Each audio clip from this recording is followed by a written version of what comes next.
Okay, so in this slide we will look into the eBGP lab. Okay, so in this lab I will show you how the layer 4 approaches uh, BGP take place before it establish the neighborship, how the TCP establishment has been done.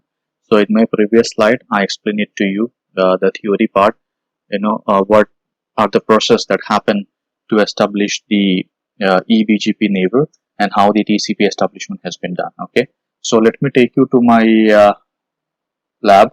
So in my lab we will be using the same figure. So in this figure I will be explaining to you what happened when the TCP establishment has been established. Okay, so this is my lab that in GNS3 I have created. So we have the router 1 and router 2. So between the router 1 and router 2 I have created the interfaces 1.1 and 1.2. Router 1 which is the AS number 100 and router 2 is 200. Okay, so now before I go ahead, let me take the packet capture so that I can also explain it to you, the TCP SYN ACK and ACK messages as well. Okay, so I have started the packet capture and let me show you the interface that I have pre-configured in this router. So in both the router you will find the interface which is pre-configured. Okay, so 1.2 for router 2, 1.1 is for router 1. Okay, so do we have any protocol running at the moment? No. At router 2 we do not have any protocol running. Okay, so let me go ahead and configure the neighborship first. Router BGP 100 and we'll use neighbor command 192.168.1.2 and my remote AS will be 200. Okay, enter, and the same way I will go to the router 2, use the same command router BGP 200 and I'll use the neighborship command 1.1 and my remote AS to be 100. Okay, fine. So BGP is a slow conversion time which will take some time for the neighborship to become up. We can use the command show IP BGP summary to see the neighborship if it is up in both the router, but we see still it is not up. Okay, so right now you see the neighborship has become up and you can see the console messages that we are getting on our screen. The neighborship has been up. So use the command in both the routers, show IP BGP summary and this router as well. So you see it's been how long the neighborship has been up. So for R1 perspective, he has a neighborship between R2 which is 1.2 and from R2 perspective, he has a neighborship between R1 which is 1.1. Okay, you see the AS number 100 and AS number 200 for the correspondent AS, and you can also see this it's been how long the neighborship has been up for 14 seconds and other side is for 17 seconds. Okay, so now let me see our packet capture. Okay, so I'm just stopping it. Let's see if we got anything here.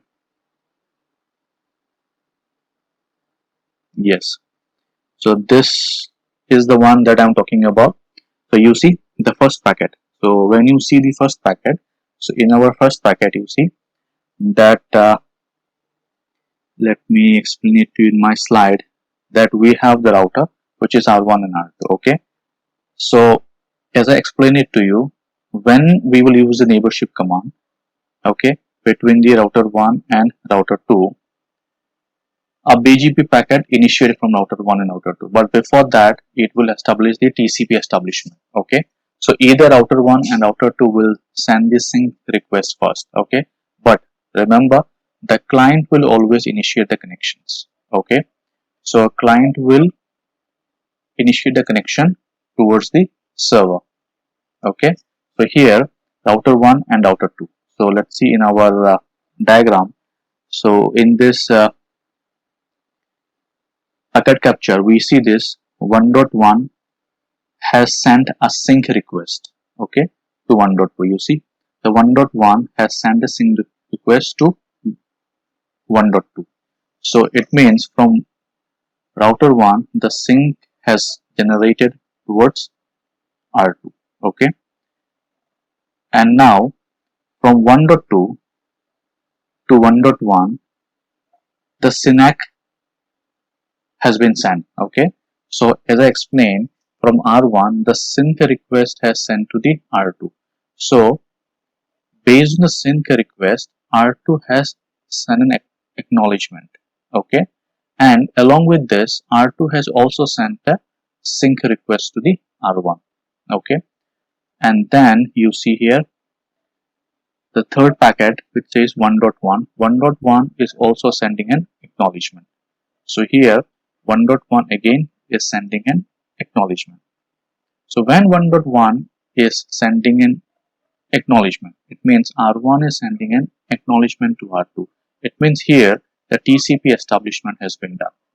Here we have the TCP establishment. So TCP establishment has been done between the R1 and R2. Okay, and if you see that when the first sync was sent from R1 to R2, along with the sync, you can see the number which is 39952.179. So as I explained it to you in my previous slide, that the BGP is a protocol which uses the TCP port number which is 179. Okay, so it means the R2 is my server.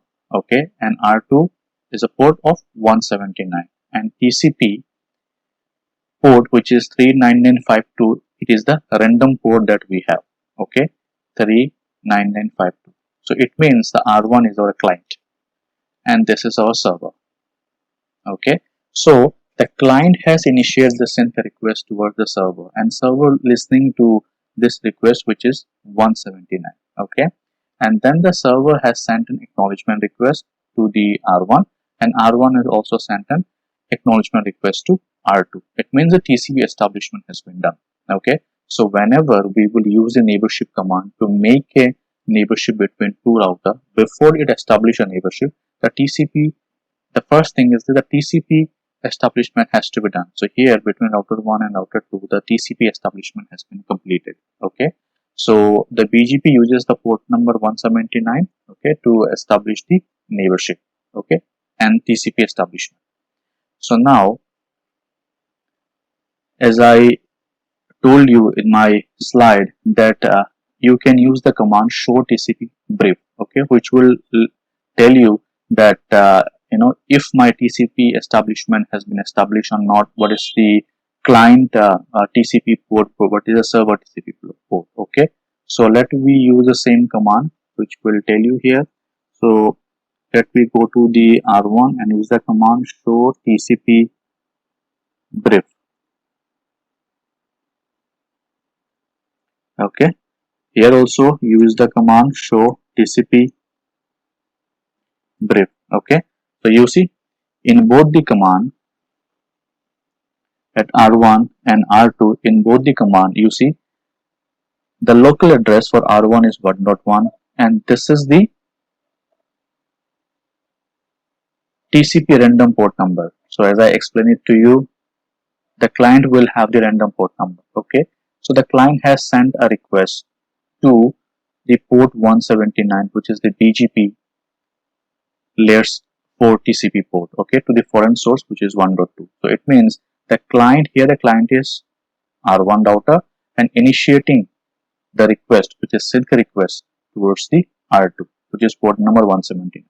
And here in R2, if you use the same command, you will also see here that the R2 is a port of 179, which is the server, and then the client which is 39952. Okay, this is the foreign address which is my client for R2 perspective. R2 is a server, and this state is establishment. Okay, so guys, this is one of the useful command you have to use if you do not see the eBGP neighborship has not been established between the two routers. Okay, so first the TCP establishment has to be done. If there is no TCP establishment, there will not be a neighborship.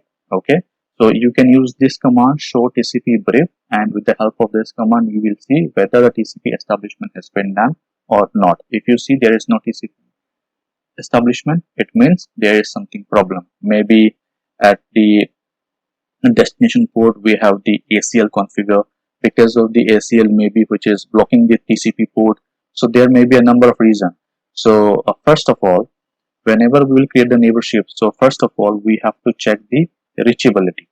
Okay, first of all we have to check the reachability, which is the layer 3. So from the router 1 and router 2, if we are making a neighborship, so there should be a reachability. From router 1 we can reach 1.2, and from router 2 we can reach 1.1. Second, it should be a TCP establishment state.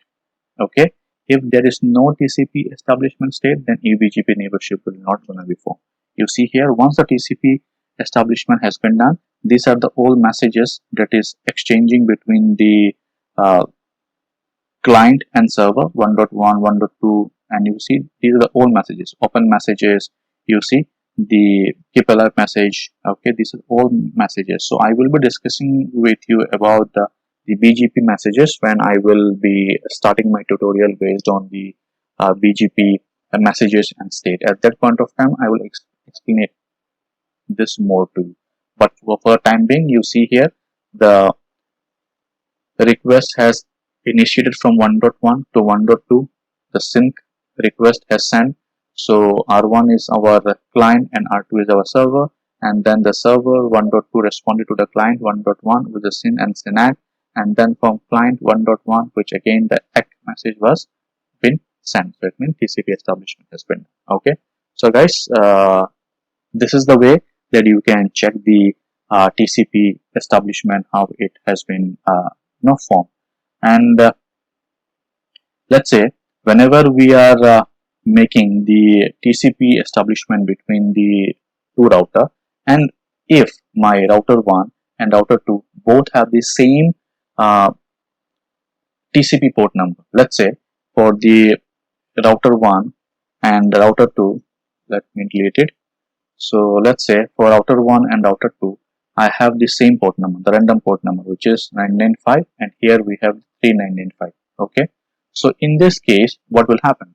So as I explained in my slide at third point, during collision, highest router ID will become the client. Okay, so if such kind of scenarios occur, if the router 1 and router 2 both has the same TCP port number, in this case, the highest router ID will come into picture. So what is the router ID? So in BGP, you can manually configure the router ID. Okay, if you want, you can manually configure router ID, or else how the router ID will be choose if you have any loopback address in router 1 and then router 2. If you have any loopback, so for example, loopback 1 and then loopback 1. So this loopback address from each respective router will be taken as a router ID. Okay, so it is the loopback. Okay, if you have the two loopback, let's say loopback 1, and if you have the another loopback which is 2, and here if you have the another loopback which is 2, then in this case the highest loopback IP will be considered. Highest loopback IP will be considered. If you do not have the loopback, if you do not have the loopback in router 1 as well as and router 2, in this case the physical interface, okay, the highest IP in the physical interface will take into the picture.